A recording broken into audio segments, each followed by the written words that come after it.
What's going on, people? Welcome to the late Mad Red United show. See, who says I don't think about other people? Just so I could get certain people into this video, I've sort of changed the time scale. Zeki will be back with us in a minute. He's just having a bit of a meltdown connection. I think he's back now. Zeki, are you there, mate? I'm here now. Can you hear me? Good man. He's back with us. So, tonight, we are going over what can only be described as fans' transfer meltdown. We all need to have discussions about United and transfers. You know we do it every single summer, but everyone who's in the comment section, thank you for tuning in. Let me just introduce my guests. On my top row, I've got Dave MUFC. Dave was due to come on the show. I think it was about 4 weeks ago, Dave, and then someone ripped your car off on the way home before coming on. So Dave actually messaged me halfway through the stream saying, someone's just smashed my car to pieces and I won't be able to make it, mate. I went, no problem, mate. You get yourself to the hospital and get me covered and we'll go another day. But Dave, you're all good now, mate. Good to have you back on, but it's been a while. Yep, good to be back, man. Good. Down underneath me, we've got Zeki's back again. I don't know if he's froze there or he's just posing on me, but I think he's frozen again. I think we can actually hear you, Zeki, mate, but you've got one hell of a pose going on there. It's a great shot. It's a great shot. You should I get a screenshot before I refresh it. You paused at a good moment there, mate. Right, you just have a play around with your settings there, Zeki, mate. We can still hear you at least. And making his debut on the show tonight, that man Flawless. How you doing, buddy? Sarcasm City podcast. How's it going, bro? Man. I'm good, man. I appreciate the invite, so thank you for having me, man. Much appreciated. No worries, mate. Anytime. I've been on their podcast as well. It is fun. It is a laugh. So I thought I'd bring some different views and different opinions to the show tonight. Because these guys, they all work hard. They all have late shifts. So that's why we're having a late shift tonight. Everyone's got to work. Everyone's got to get at some point. But let's get into it. Okay. I did tease a few people by saying at the start, I posted it out earlier on today. I got big shock transfer video coming up. There's no real big shock about it at all, people. What is a big shock is my sort of expectation going down for what United really are going to end up with this summer. We all heard what came out. I'll come to you first, Dave, on this one, but Dortmund announced their financial figures the other day. We all know the Sancho situation. We're all completely up to date. I think thanks to Romano, everyone knows exactly what's happening every minute of the day with this transfer. But Dortmund have made a point of putting out their financials. They've actually come out today and said that they are in no position or no desperate position to actually get rid of Jadon Sancho because they're not losing any money. They expected this. They accounted for this. So it's up to United, 120, or you're not having him. Situation is exactly that at the moment, mate, that United look like complete clowns again, mate, to me. I don't know if you've seen it. You've not been on for a while, mate, but we are looking a bit embarrassing at the moment. We've been sort of made a mug of by Dortmund, in my opinion. I don't know how you see it, mate. How are you catching on with this Dortmund saga now and Sancho? It's not looking good in my eyes at the moment. Any different with you? No, it's the same every year, mate, isn't it? It's the same crap every time. The same thing with Maguire. It's like we're just going to end up paying it anyway. But I don't know why we faff about, all the time and building up the transfers. We just refuse to pay the money and faff about, and I don't know why to do it because we end up paying it anyway. Maguire, Wan-Bissaka, it was the same thing with them. It took 6 weeks to make one deal, It's a joke. It's the same thing every year. It doesn't change. Yeah. No, mate. I mean, flawless. Yeah, flawless, mate. I mean, the only difference this time being it's the second biggest transfer fee in history. Yeah. Does that make a difference? But we all knew, mate, didn't we? Dortmund said it at the start of the summer, start of the window. It's 120 or leave it, and we're still getting the same thing now. And we know as well that they're willing to take 3 payments of it as well. So it's not as if we have to hand it all out in one go. So Dave said it best there when he said we've done this in the past. We did it the last summer. Maguire took forever. Aaron Wan-Bissaka, people seem to forget, took just as long. So this is what we do. So this is why I'm not acting crazy on social media. If you go on my Twitter, you don't see me panicking because I know this is how Manchester United run. Am I happy about how we run? Absolutely not. But this is behavior. I mean, this is a pattern of behavior, so it's no shock whatsoever. Mm-hmm. Yeah, exactly that, boys. Zeki, has anything changed over the last few weeks for you, mate, to encourage you since you've been on last with Sancho? Just as I come to Zeki, he starts to go on a meltdown, doesn't he? I froze again, I think, but can you hear me? I can hear you, mate. You carry on, mate. I think internet at this time of the night's no good, is it? No, yeah. I think it's the camera, something wrong with it. But no, it's just the same. The board again, just leaving things till the last minute. We're going to end up paying how much anyway if we're going to get him. We've got to get it done at the end of the day. I think we need to send someone round to Woodward's house again to get the transfer sorted. Yeah, we need to start putting pressure on him somewhere. But in my opinion, I'm looking at it now and I've got that whole fear factor going on again. It looks like, and I don't know how you guys feel about it, but for the price of Sancho, let me just check let me just mute Zeki because I'm getting a lot of feedback from someone at the moment. Is it Zeki or is that me? I think it might be Zeki. Yeah, I think I'll just bring you back in again, Zeki, in a second, mate. But yeah, I mean, I don't know. I mean, Flawless, I'll come to you, mate, on this one. I mean, would you look at it as saying 120 million is a lot for one man when we need a couple of positions sorting? But I mentioned this the other day. I think I was talking to Saeed about this, and it was a case of look at the people out there. For 120 million, what are you going to get? 2 players for what we're looking at?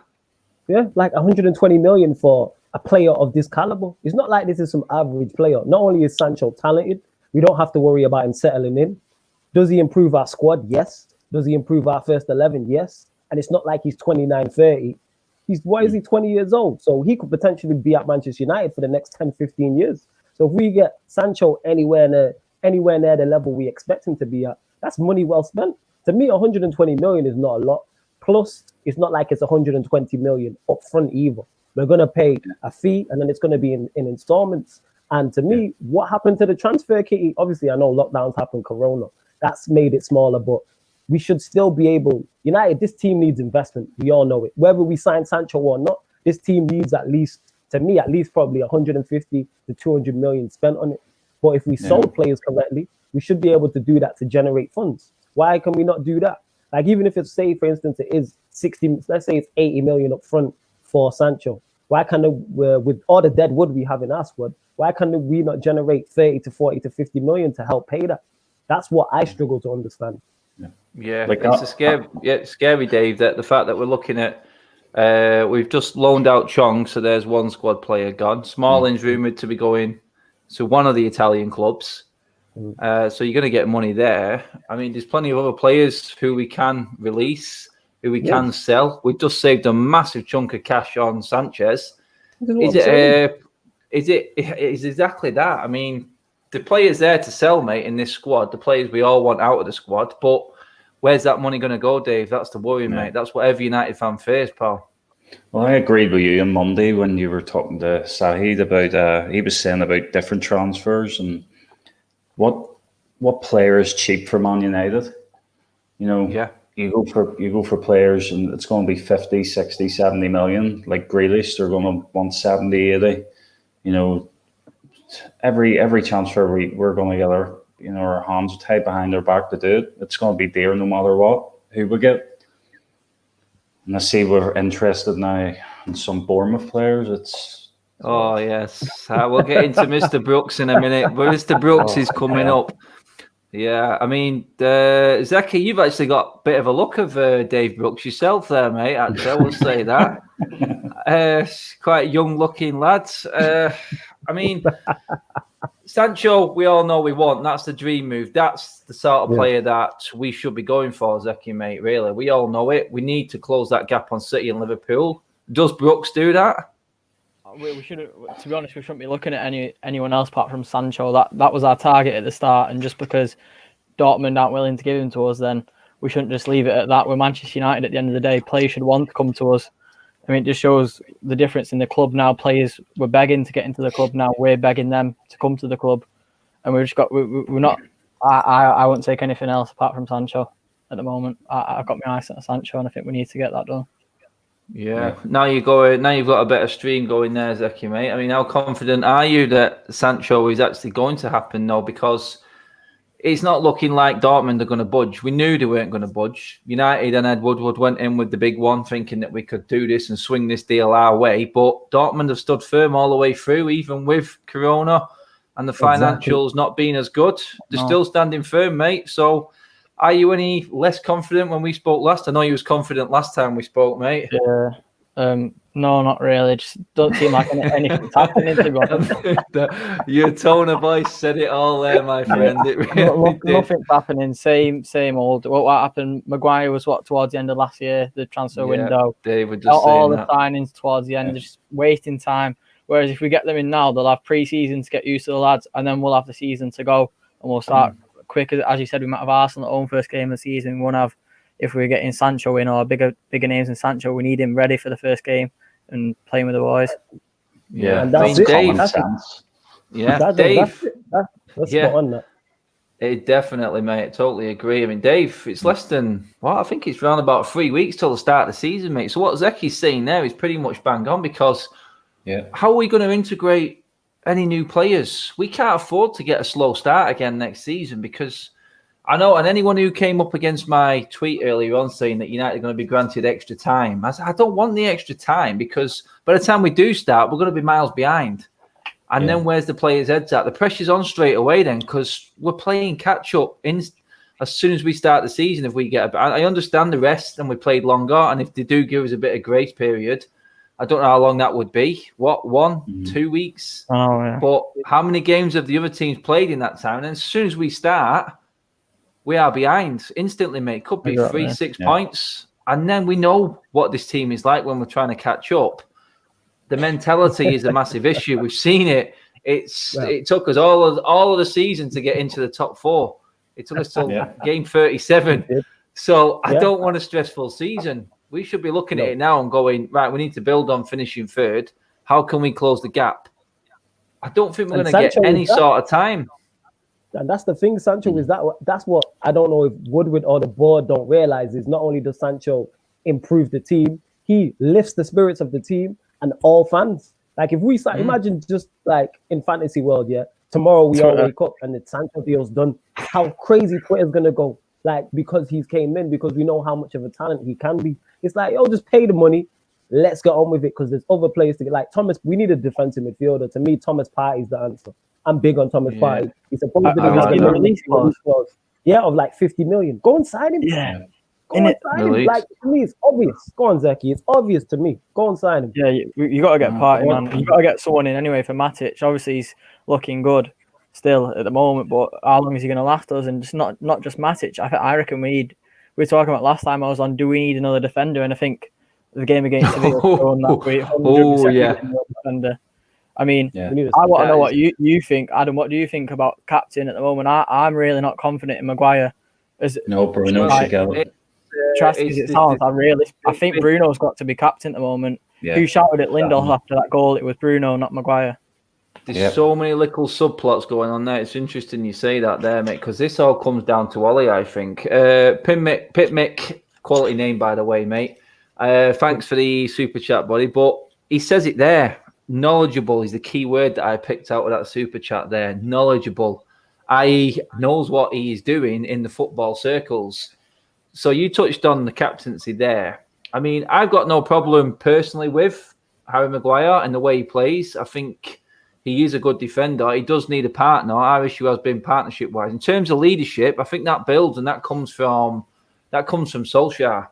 And this is the issue that a lot of United fans are having. I mean, straight away after the game, after the semi-final, I was on Twitter and I noticed on the main Twitter front screen, there's 12,000 #Ole out tweets.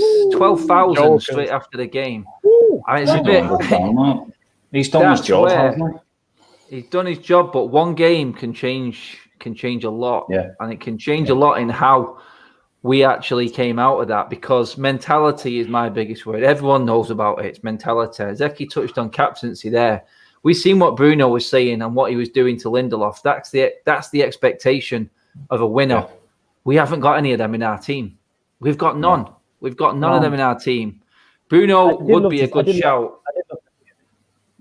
It's one of them. The thing is with captaincy, I don't think giving Bruno the captaincy will stop him from doing that. Like if you have captain attributes and you have leadership skills, you're still going to continue to showcase that anyway. Even though I have no issue with Maguire and with being with the captaincy, I did like the fact that Bruno dug out Lindelof because yes, you are at fault for that goal. So I think there's bigger issues in terms of.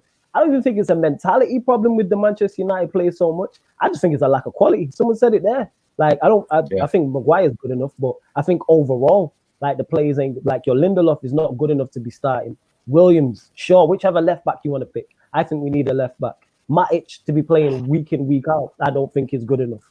But we're only 3 or 4 players away. Whether the board back Ollie and we get them players in, then it's different. Because the problem Manchester United have, and we've addressed it kind of well with last summer, is we're a squad full of squad players.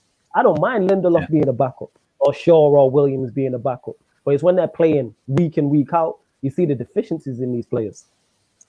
I mean, going on to the defensive side there, you touched on it there, Flawless, mate. The debate between all United fans is what area needs improving the most.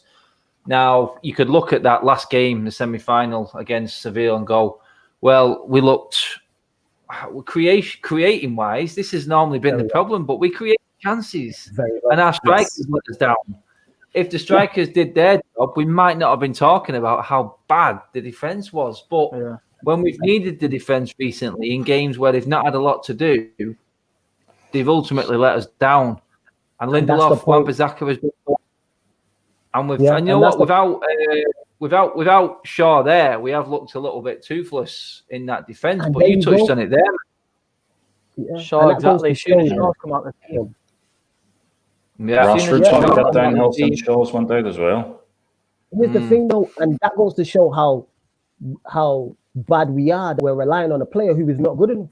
Shaw, to me, as a left back, is not good enough. He doesn't excel defensively, and he doesn't excel going forward. So to me, what do you offer? To be playing week in, week out for Manchester United, for me, you have to be exceptional at something. All right, Wan-Bissaka has his deficiencies going forward, but at least defensively, you know, you can rely on him. Okay, he's not been the best since lockdown, but it's like, all right, at least there's something to work with there. If we get you good going forward, you're fine. Same with Maguire. We know he doesn't have pace, but in terms of his in the air defending, he's fine. Yeah, but it's like, how he manages his pace as well. The issues. Yeah, it's like, but to me, if you put a pacey centre back next to him, you get the best out of him. Exactly. Because that's his obvious weakness is pace. All right, put someone quick next to him. But you've got Lindelof in there who's not the quickest. And then you got Shaw, who to me is not good enough. And the fact that we missed him tells you all you need to know. But we got a kid filling in for him. Like Williams is 19. And to me, I'd like to see him play right back. What he could become good enough. But it's like, just go and sign the players we need. To me, we need a left back. We need a centre back, a holding midfielder, and a right-sided player. That's me. Yeah. So on to that one. I mean, Dave, I'll come to you first, mate. In terms of what's out there right now, this is where I've sort of struggled. In terms of what's out there right now, what do you reckon for a centre-back? Who would you look at? What's the name that jumps out at you straight away that would improve United? Can't really think. This is the problem. Straight away, I've got one. But see, the thing that bothers me the most, the size of our club and how slow we are with deals, just doing one at a time. We should, look at Arsenal, the guy Gabriel we're looking at. They look like to be signing him now. Why can we not sign different players? Surely we've got a big enough, scouting squad to hire or take on these players. More than one at a time. That guy Gabriel, I've watched him a few times. He looks quite good. Young, he's left-sided centre-back. Would probably suit Koulibaly, but I can't see us paying 70, 80 million for a 29-year-old. Yeah. To be honest, I don't City really on the know. verge, aren't they? City are looking like they're confident in getting them. City are about to spend 100 million on the defence again. Yeah, they've already bought 40 million in Ake. Zeki, go on. Who's your defender, Aki, mate? Zeki, mate. It's calling you Ake then. Jesus. I've first I heard it from Twitter and I thought, I can't just go off that. But when I seen him play, obviously you can't go off the PSG performance, but Upamecano against who was it? He had a brilliant game with Leipzig. It was Diego Costa. Yeah. That's it. Yeah, against Atletico. Oh my God! Oh, the guys are. You want point with your opinions. Keep going, man. Keep going. He just seems confident when he gets the ball back. I remember we had the time Eric Bailly had it against Chelsea. Remember he won the ball back in the box. He just dribbles out from his own area. He's a player like that. He's calm on the ball, and with Maguire next to him as well, I think he definitely excels. He's got the pace, strength, and he seems a decent player. But the performance of the night, obviously we need a centre back, but it just shows the difference between us, Liverpool, and City. Because if you look at our bench, who can we bring on to change the game? There was no one really there. Whereas you look at City's bench, it's just incredible. Liverpool's bench, there's still players that can come on and affect the game. Whereas with us, I'm looking at the bench and we've got Daniel James sitting there, Igalo sitting there. Who's going to come on and affect the game? None of them really. That's the point, isn't it? And that meant Ole needed to make the substitutions. He left it too late. I mean, look at it. We had Fossey Mensah coming on in the 85th minute, which is ridiculous. What's that going to do? This is. I mean, Zeki, without even realising it's just brought up an interesting point there, because we started on talking about defenders and then somehow we've gone to having no substitutes on the bench to actually change a game. So that says it all really for me, that we don't know where he's going on this pitch. It all comes up. It all comes into this. But I mean, Flawless, mate. I'll mention a name to you now. I don't know what anyone else feels about this. Jump in if you want to as well. But Alaba, not signing his new deal. Not signing his new deal. I think he's about 28. This is what I'm saying. And to go back on your point as well. Experienced as well. There's a speedy guy. I would definitely take Alaba. Brilliant experience. We should be all over that. Like, he's a left back. We need a left back. And exactly. Yeah. And the reason why left back, the reason why Zeki's gone on to us having no subs is because all these issues people say to me, oh, what's most important? It's all important. To me, left back is as important as centre back as it is to hold in midfielder as it is to right winger. Because we need all these type of things situated. But on the bench thing, though, one thing I will say about that is that's where Ole's deficiencies show. Because Liverpool just won the league. Look at their bench.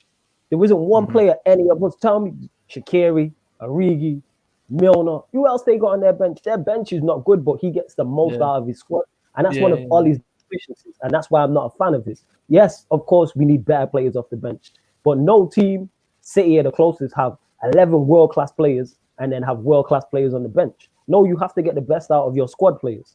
Because like I said, look at Liverpool's bench. None of us here are taking Origi. Imagine we signed Origi or Shaqiri or someone. They'd be uproar on social media. Ole out will be trending for the next 2 weeks. So it's like, that's where all these deficiencies show. But Alaba's definitely a shout. Alaba, Upamecano, Partey, Sancho, get them 4. All right, we in business. Yeah, you could say it's going to be that, but then it comes down to money, doesn't it? I mean, if someone touched on it a minute ago there in terms of what's actually being brandished around for Ed Woodward to actually spend, and that comes down to the Glazers again now. I mean, Zeki, Glazers and how much, I mean, I think it was Phil Brown did a brilliant podcast the other day. He was on my show when I had my internet meltdown last week. And he'd done a podcast in himself there about an extra loan that United have took out or the Glazers have took out. So it all comes down to, we can moan all we want about Ed Woodward and his deficiencies in terms of doing this role, i.e. the director of football sort of role. But if he hasn't got any money to spend, then that is the biggest issue of all, mate, surely. I think we need to know what's happening. I'm not sure if they can exactly put a statement out on our financial situation, but we need to know what is happening with the club at the moment, which none of us do. If you look at City straight away, they proved they've got the money and they're willing to sign. And within 2 days, they've got Ake done and Torres done. They paid 40 million for a Championship centre back, which just shows is like, why can't we do that? We're a bigger club than City. Why is City getting all these players in and we're not? It's just something you got to think about, haven't you? Well, this is it. So Biggie Fur's just giving up there for Flawless. Yeah, I'm not sure what point he was making. But here's the thing, though. Dave said it best before when we talk about if United do have a limited kitty. All right, where's the scouting network? This is time for you not to earn your money. You telling me in the world of football, all the places across the world that United scouts can reach, we can pretty much pick from any continent. They can't identify a centre back or a left back or a defensive midfielder that is cheap and will be good. What's the scouting network for? Who do we scout? What are we doing? Who do we scout? Our scouting network is shocking, mate. It's absolutely shocking. Who could pick out? That's the scary thing. Yeah. Like any one of us four could pick out Sancho or Thomas Partey. We don't even watch him every single week, mate. But we know this is the thing. It's like Ali when he said we scouted Bruno. We scouted him for months and months and months. It was like, why is he? Yeah, but why?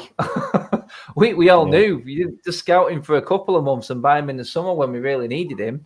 That's fine. But it was who touched it. I think it was you, Flawless, who said it a minute ago about Sancho. Sancho's been sat on his ass for about 6 weeks doing nothing. Why aren't United been acting like Chelsea did? Get these pre-contract agreements over the line, get the players signed up, knowing that the season and the summer is going to be short-lived. There is no pre-season. We're going straight into a new season within, 3 weeks now. So Chelsea have done it the right way. Chelsea have gone and got the deals done and dusted early. City straight in. As soon as the window opened, bang, bang, bang, players in through the door. Liverpool have started putting more players in. I think we're the only one in the top six who haven't. Who's going out as well? Who's going out? That's what I want to know. What's happening with Marcos Rojo? What's happening with Chris Smalling? What's happening with Lingard, Gomez, Lingard? Exactly, all these players. Like, what's happening with them as well? We need to get them sorted, and then we can also bring stuff in. Taking too much time. Someone just mentioned in the comments we need Dortmund scouts, and they're right. Look at them. They've got Haaland, Sancho. Royce obviously passed it now, but they're getting all these young players in. Jude Bellingham. They're obviously seeing something good. So why can't United see all this stuff? I mean, also as fans, we're seeing players from everywhere and we're noticing them. So why can't a professional team, a scouts, do that as well? Yeah, this is my biggest issue is the time it's saying. I was just saying there before Flawless went off that Dortmund finished their season weeks ago, and obviously Sancho was there waiting, sat on his jet off to Ibiza, wherever it was he went, just doing whatever he wanted. United could have got that deal wrapped up. No problem at all. Could have got it done like Chelsea style, pre-contract agreement in the bag.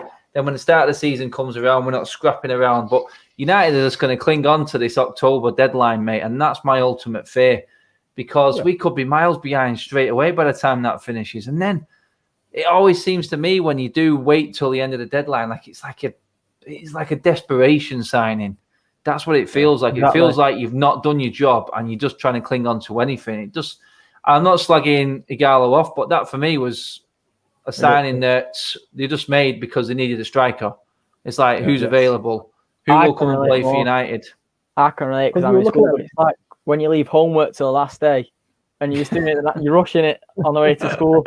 You're just getting it done. Yeah, get Ighalo, get him in. Yeah. It's just last minute. It's pathetic. Ighalo shouldn't be there. He's not good enough. I mean, I don't mind Ighalo. I don't for what he's done. Don't mind him. But the thing is, we don't have a team. We don't have a team that plays to Ighalo's strengths. It's like Lukaku all over again. We ain't got a player that can cross a football. So this is why I brought up. I'm going to put another player to use. I put him in the thumbnail. But if United need a striker, and it's going to sound crazy, and this is what I was talking about in the whole shock sort of approach. But Danny Ings, a striker who scores goals.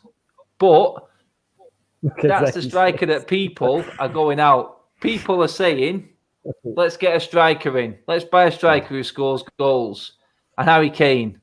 But to do that, you need a squad and a system around him that plays to his strengths. We don't cross the ball. True. But we don't cross the ball. Why do we need a striker though? I don't get where did this notion come? Like United's front three outscored Liverpool's front three. And we don't lack a striker. Do you know what I think it is? What do you think it is? The Martial disrespect to me is crazy. Go on, Adam. Do you know what I think it is? I think it's because everyone goes on about plan B and there is none. Yeah. And when plan A fails like it has done in all these semi-finals, and the last two games especially, we don't have that plan B. We don't have someone out on the wing who can cross the ball and the striker gets up. Just don't. I think that's where people are saying maybe we need the actual old-fashioned centre forward. What is Greenwood for you? Is Greenwood a striker or is Greenwood a winger? Because obviously we've seen Greenwood's a striker. We've seen him at wing this season, and he's been brilliant. So what is he going to be like at striker? I mean, obviously, it reminds me of Van Persie. I'm not sure what it reminds you of, but I think we need to get him a goal up front. But no, I don't know. Up front? Yeah, I don't know about you guys, but the best centre forward goals I've seen this season were the header from Martial against Chelsea, and then Greenwood's goal at Sheffield United. That's a centre forward for me. That's where Greenwood comes in through the middle of 3 defenders in a 6-yard box. How he finds that space and know where that's going. That's a centre forward for me. I was talking on the show on Sunday on United Stands, and Vicky was trying to convince me that Rashford's been converted. Rashford was never a striker. He was never a striker in the youth team. No. He was always a winger. And I think that's one of Ollie's flaws, by convincing him that he could probably be a striker. And now Rashford looks lost. He looks lost.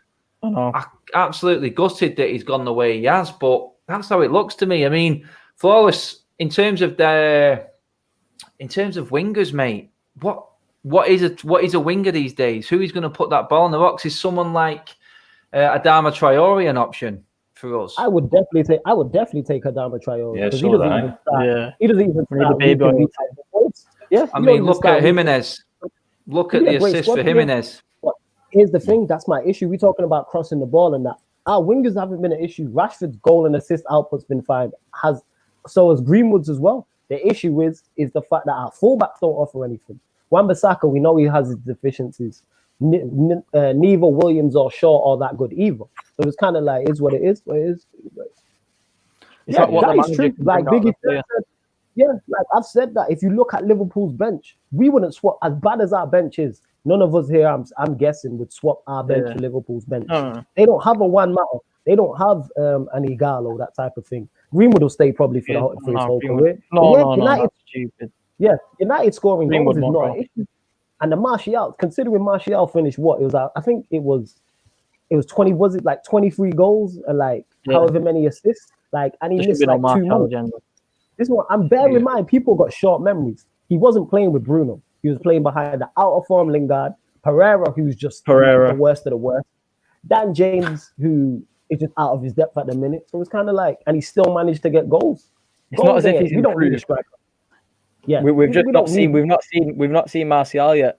We've seen him with with Mata behind him, with Lingard behind him, with Pereira behind him. Now we're seeing him with Pogba, Bruno Fernandes, and in his first half a season, towards the end of the season with them, he's bagged how many goals. So wait until next season when he's got that service. What I'm saying. He's cold. He does everything right foot, left foot, and hold the ball up, can run, running behind, can score headers. Like, he chases the ball now too. Yeah, Martial's class. That's it. Martial has made himself a number 9 this season. That's what I've liked about him. That's why I give him my most improved player. I think before Rashford's melt, I was saying Rashford and Martial are the most improved players. And Martial's been better since lockdown. Definitely. He definitely has. Yes. I just feel like there are certain players like Tim Niagara, who's usually on all the Sunday shows. Tim, how you doing, mate? He says there, Aaron Wan-Bissaka needs to improve going forward. When we're looking at a fullback now, do we look at a fullback as in that's our attacking wingers? Because look at what Liverpool's play. Without their fullbacks, Liverpool are nothing. I just really think they're nothing. And look what they spent on them. How much did they spend on them? Diddly. And that's absolute diddly. Exactly what we were saying before. It's about what the manager can get out of a player. Another example, he scored 2 goals tonight. Serge Gnabry. Look at him. He was at West Brom. He didn't do well there. Exactly. He's at Bayern Munich converted to right back. Players. Yeah, that's exactly it. And then the thing is, if we had a better attacking left back, then he would take away the deficiencies from Wan-Bissaka going forward. It's that both our fullbacks do nothing going forward. If we had a Robertson on the other side, that level, someone that's like, okay, at least it kind of balances it out. But this is where United need to spend, and this is why it's vitally important. We signed a left back. Imagine our team with Alaba in it. I like Dalo. I'm a fan of Dalo. He needs a chance. He needs to be given a chance. We've seen him against PSG. Against PSG, he had that game on the right-hand side, bombing forward. He was getting forward a lot, creating chances. We even got our winner from it and getting forward and having a shot. I mean, can we win the league with Dalo as our right back? I don't think we can, but at least we need to give him a chance to see what he's like. I think the fact that Fosu Mensah coming back in pretty much condemned Dalo, didn't he, to the transfer list, in my opinion. And Romero, why was Romero dropped in the semi-final? I don't think that's right. This is it. This is the problem, isn't it? It's like Ollie chopping and changing all the time. It's like people will always see him as a friendly sort of manager, doesn't want to upset anybody. And Romero is the type of character who has just gone along with the whole season, been happy as a number 2. And it just brings us on to that next point now. Obviously, Henderson's comments today, I don't know if you guys have seen a tweet, but he's thanked Sheffield United and everyone at Sheffield United for what they've done. He's officially moving from Sheffield United. So does this bring in an actual challenge for David De Gea now? Is this a good thing for you, Flawless? Because David De Gea obviously needs a kick up the arse from this season for me. It's been his worst season. When we got a player like Henderson coming in now, does that mean that when he has a good game, he stays in and keeps someone like De Gea out? Or is it going to be Ollie again, being the friendly manager, bringing back his favourites, and obviously the former best goalkeeper in the world in David De Gea? This is a massive season for Ollie. For this is what I want to say. I want to see more of a ruthless edge. Is he going to say, well, you earned your spot, so you stay in that spot? Or is he going to bring his favourites back in again? He does it, and he does it with a lot of players, mate. That's the difference. We've seen it with Mourinho. Look at Mourinho. He dropped Paul Pogba. Paul Pogba had a couple of bad games, and he dropped him for Scott McTominay against Chelsea. And that's the difference between Mourinho. Obviously, he's not up there right now with Tottenham, but that's the difference between him and Solskjaer, the experience and being a manager. He's ruthless. He'll drop his players. He'll slate them in interviews. Whereas Solskjaer, after the Sevilla game, I'm not sure if you caught his interview, he was laughing his head off. He was laughing with the guy that was interviewing him. I don't know what he's laughing at. We've lost the semi-final. No. I was laughing at the comment. Someone said try Henderson at left back. That's what I was laughing at. He put Matic putting Harry Maguire at CDM, and it was a serious one. I thought it was a joke, but he said, "What's Matic?" He said, "Try Maguire at CDM." Yeah, here's the thing though. People say that comment there. People say Henderson is not ready for Manchester United. One thing we do know is De Gea's been bad pretty much for Ollie's entire reign. He's been bad for 2 seasons. Yeah. So either he needs to be dropped or he needs to be sold. Pick one. I'm not fussed. If United start next season and Henderson's the number 1 or Romero's the number 1, or we sign somebody else, I'm happy with that. Yeah. Players have to be held accountable. And that's the thing is, Ollie doesn't hold De Gea accountable for whatever reason because he's been bad for 2 years. And Henderson can control that box as well, can't they? Give him a chance. It's like, all right, let's see. Because if he's bad, okay, you throw Romero in. Let's find out. That's it. That's it. So, I mean, in terms of strikers that we were going on, I mean, we touched on Martial a minute ago. I think we're all in tandem here by saying Martial can hold his own. I don't know if you guys heard Flex on TalkSport the other day. I think it was Jamie O'Hara and the whole conversation saying, he even had it out with Neil Custis, the United Sun Sport representative, saying Martial, Rashford and Greenwood are not going to win you the league. That's our best part of our team for me at the moment, alongside Pogba and Bruno. But there is some form of issue there going into that strike force there. Like Neil Custis said then, that is a frightening strike force. So why are we not seeing ruthlessness in the big games? You said you didn't think it was a mentality, Flawless. I mean, does that then come straight to the manager for that? No, with the Sevilla game, we just fluffed our lines. Like, that attack is incredible. I think the front three, and you add Bruno and Pogba into that. As an attacking 5, I don't think there's a better attacking 5 in the country. The only one I thought was close was City. But now Silva's left. I think we clearly have that. I think in the game, we created however many chances. We had 30 shots. We just had a bad game. Off game happened. I watched Neymar yesterday have an incredible game. And Neymar's so good. He missed Neymar's quality, one of the best players in the world. I seen him miss a sitter, and the round before he missed the sitter. So in terms of that, the thing is with social media is very reactionary because it's there and you can tweet or Facebook post or Instagram post straight after the game. Your emotions are high, and many people are very reactionary. And obviously, you just lost the game, so it's like, oh, he's terrible. Martial needs to be sold. Greenwood's too young. I don't think it was mentality. Because I would say if it's mentality, if we had a poor game, then I'd be like, maybe it is. We just had a bad game. And defensively, we know them defenders ain't good enough. And them 2 goals they conceded are absolutely criminal. criminal in a European semi-final. But So we move. Yeah. So no one's having Danny Ings then, no? No, but we do need a player like Danny Ings. That's the thing. I said it last time I was on. I would take him as a plan B, definitely. We need a striker who can just play striker. Obviously, Martial, I've got faith in Martial, but what if he picks up a knock? Who goes forward? Does Rashford go striker? Then who's on the left? Are we going to just Daniel? Here's the thing that if you then sign Sancho and then whatever, you can play Greenwood as a 9. To me, the only other 9 everything can change in game. Everything can change in game. Yeah, I play Greenwood as a 9 and Martial on the left. Greenwood is 9. So looking into January when it comes along, Igalo's gone. Do we still need to go out this window and look for a striker? I mean, Dave, do you think we need a striker? Yeah, well, Igalo he's gone in January, isn't he? He has. So if it comes to the nitty-gritty, we're coming down to these semi-final times again, guys, and we may be lacking in numbers. One injury to Martial, and then we're looking at bringing Greenwood. Yes, he can come in centre forward, but then we're leaving the width. Then we're bringing in a James or a Mata. Do we need that extra striker? Yeah. No, we need an extra wing. Sancho's like a striker, isn't he, as well? Sancho on that side covers sort of all angles there for me. That's why that is such a key signing, because he can slot in on the right, the left, and then you can put Greenwood into that middle. So Sancho covers a few areas for us. I think this is why he's important, and he has to be number one target. But it just doesn't look like United have got the capabilities of getting this over the line. That is the ultimate worry for me. Yeah. We need the Sancho because he covers so much of the issue, especially with us and injuries, because we've seen Martial, we've seen Rashford both get long-term injuries this season. That happens one more time, and we're up shit creek without a paddle, fellas, I think. So I think we're going to sign Sancho. We're going to look like clowns if we walk away from that. What excuse do they have? Yeah, I know. You've got some players moving around at the moment. You got Cavani going on a free. Yeah. You know what I mean? That is a world-class striker. There's no doubt about it.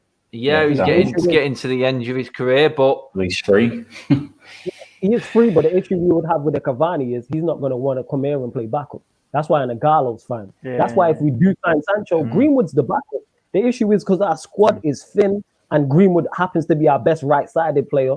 That's why he's playing there. If James is doing what he's supposed to be doing, Greenwood can play as the backup 9. You sign Sancho, then you have Martial, Greenwood. There's your 2 number 9s. Obviously, we know Sancho can play through the middle if needs must. Same with Rashford. The wide players in it. Same way if we sign Sancho and this Brooks kid from Bournemouth, we go again. Well, like I said, to me, a 9 is not. Do you reckon then that Sancho would be the one who can cross the ball? I mean, his assists have been unbelievable this season. He can cross, he gives us cover. He gives us plan B. He covers all angles in terms of integrating quickly. He's not going to have an issue integrating into the Premier League. He knows what the English football is all about.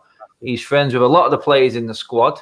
Why has this deal not been done already? And are we about to lose and miss out on probably the one player that could spin this team back, heading back towards City and Liverpool? And if we don't get him, I want to ask all of you, if we don't get Sancho, are we even going to close this gap on City and Liverpool? I mean, Zeki, I'll come to you first, mate. Is Sancho that key to this window and our season next season that if we don't get him, we ain't closing the gap? I've said it from day one. We've got to go for Sancho, and he's the difference between, well, you can't really say us and other teams, but us going from that next level, from not competing for 3rd place in top 4 to competing for 2nd, to win the league. I mean, a player like Sancho, just a big name, it will raise the changing rooms. He gets on with what he's playing in England with how many of our players, Maguire, Rashford, all these other players he's playing with, exactly, yeah. I just think we need to get Sancho done. If anything happens this summer, I don't care if we don't sign anyone else. We need to get Sancho done. Because what happens if next season he thinks, all right, United didn't want me then. How about I go back to City? How about I go to Liverpool?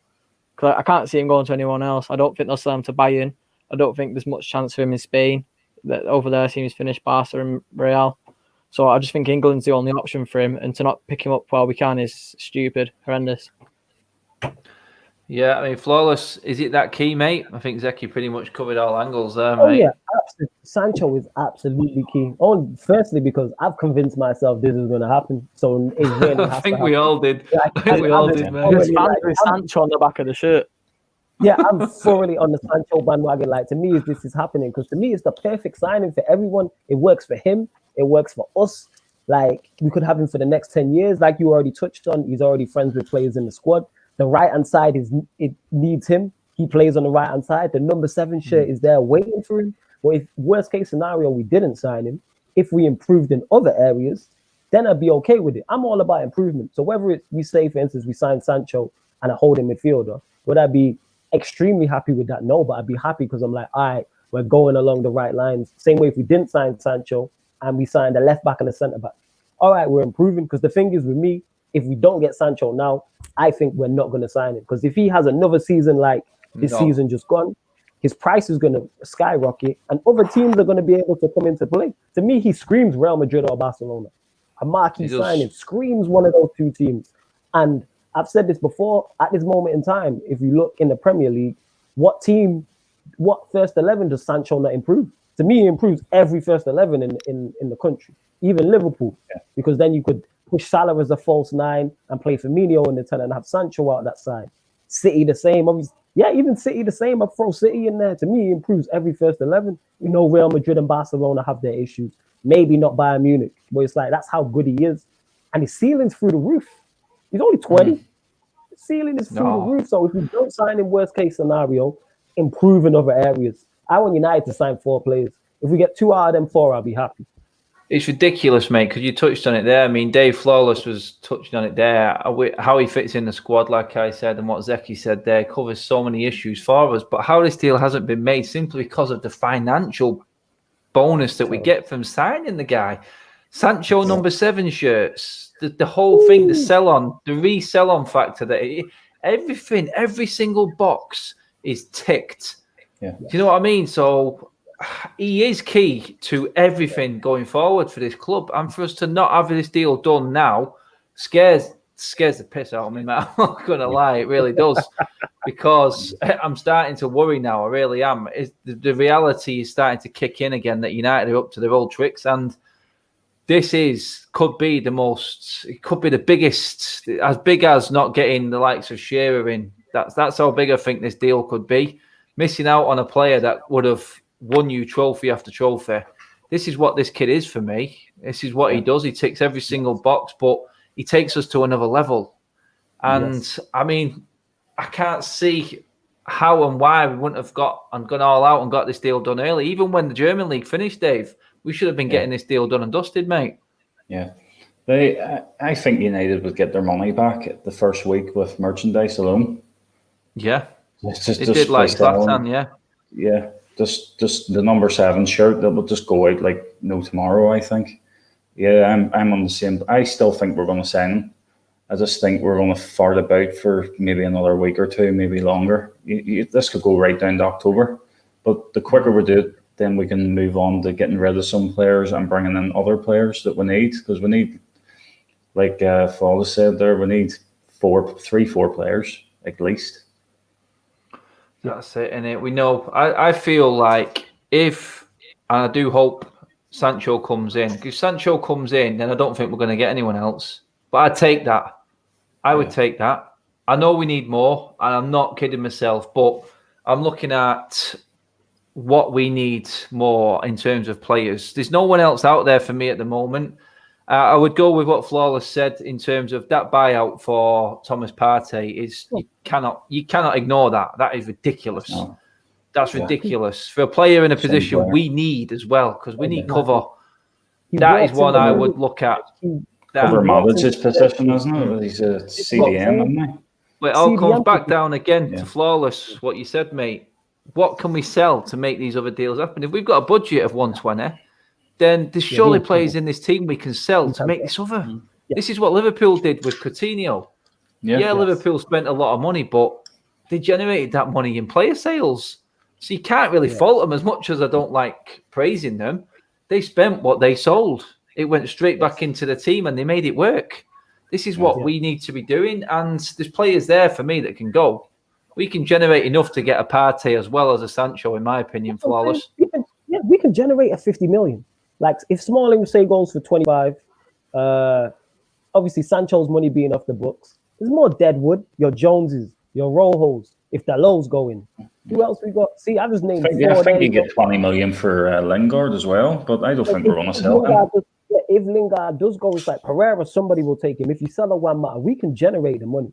Like I said, in the ideal world, I want 4 signings. But if we sign 2, then I'm like, I just want to see us stepping in the right direction. And this question here that Biggie Fed said, yeah, I think Ole has done his job, even though I'm not a fan of him. He's done his job and he deserves his chance at this next season incoming. I just think he's reached his ceiling. This is why I didn't get mad at the Sevilla defeat.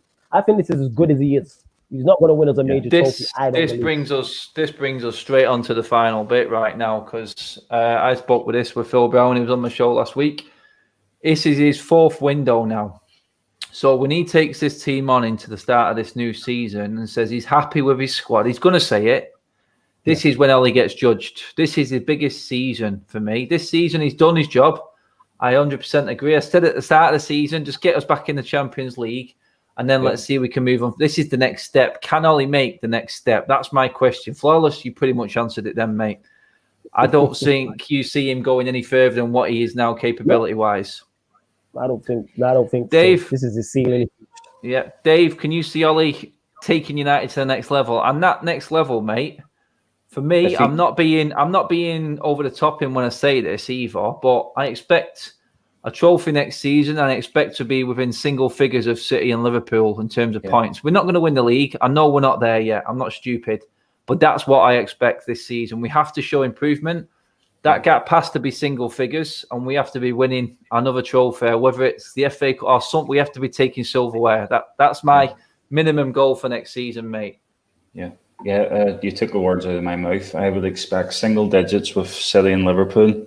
Expect to comfortably get in top 4 and win a cup as well. And this is all being well that we signed the players and he's backed. If we don't get anyone and with the same squad, I think we'll struggle because everyone else is strengthened. We need players. We need players. I mean, I see United already behind.